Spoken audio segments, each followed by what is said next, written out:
Welcome to Boss Breakdown, where I break down some of my favorite and least favorite boss battles, and find out why I think they're fun, and why I think they work, and why sometimes they don't.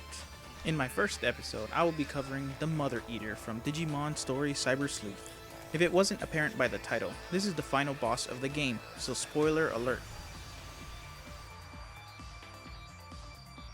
Okay, with that out of the way, the first thing I'll be covering is the design of the boss. The design of the boss is very reminiscent of the other eaters in the game. Very digital and fluid-like, surreal look. Very reminiscent of the D-Reapers from Digimon Tamers, if you've seen any of those before. This one's even called Mother Eater, and the final boss of Digimon Tamers in the anime is the Mother D-Reaper. So there's very obvious parallels between the two creatures. Anyway, as the fight continues, the appearance changes in the second phase of the battle. The appearance becomes more deity-like and sprouts two more arms, and more of the battlefield becomes open, which allows you to see how massive the actual creature is.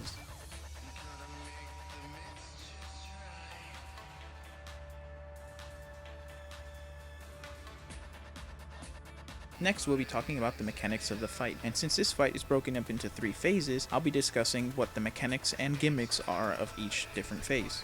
Phase 1 is probably the simplest and easiest phase of this boss. It's relatively slow, and its attack doesn't do that much damage. It also doesn't have any affiliation, meaning it's neutral and free, so it does no bonus damage to you. In Phase 2, this changes, as it's no longer free and now has elements attached to it, such as fire, water, and plant. So you should prepare accordingly to these elements. Phase 3 is where I would say the boss becomes more difficult, as now he has types attached to his body parts. A light vaccine for his right shoulder, a data dark for his left shoulder, and a virus neutral for his head. The gimmick during this phase is that unlike the other phases where once a body part is destroyed, they would stay destroyed, here, if the rest of the body parts are not destroyed within a certain time limit, he will begin to repair the damaged body parts, and you will continue the fight until you have all his body parts down at the same time, or you're wiped out by his attacks. It's interesting to note that this is the first and only time this mechanic is used in this game. All the other bosses encountered throughout the game, once defeated, stay down. So a first time encounter with this boss can be surprising once you realize he begins regenerating his body parts.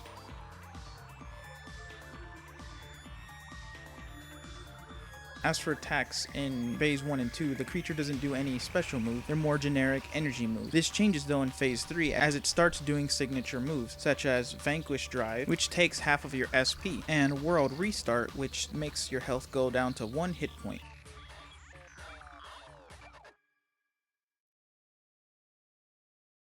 In the end, the difficulty of this boss solely depends on how prepared you are to take it on. If you come prepared with the necessary Digimon that can counteract its elements and take advantage of its bonus damage, the boss should be a breeze. If you bring Digimon that are fast enough to counteract his speed in the third phase should not give you trouble. But if you come ill-prepared, the boss will wipe you out. All in all, I think this boss is an okay boss to end the game with. It serves its purpose as closing up the plot threads such as Eaters, King Drazel and the Royal Knights, and one of the main characters' brother being saved, which is constantly referenced throughout the story. But it's not a very memorable boss, and I think it falls short in what it's trying to accomplish, and I think could have done better. But for what it is, it's still okay.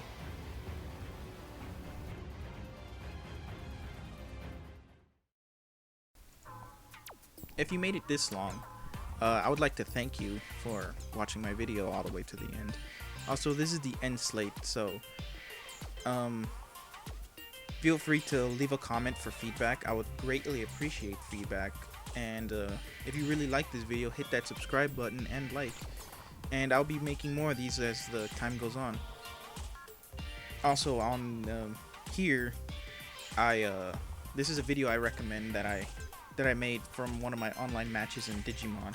I really like this one because there's sort of like a mini arc to it. I mean, if you see it, you know what I mean. And yeah, I just wanted to thank you for watching. So yeah, I won't talk too long on this. Anyway, I'll try not to make it too long. That's what I'm trying to say. So yeah.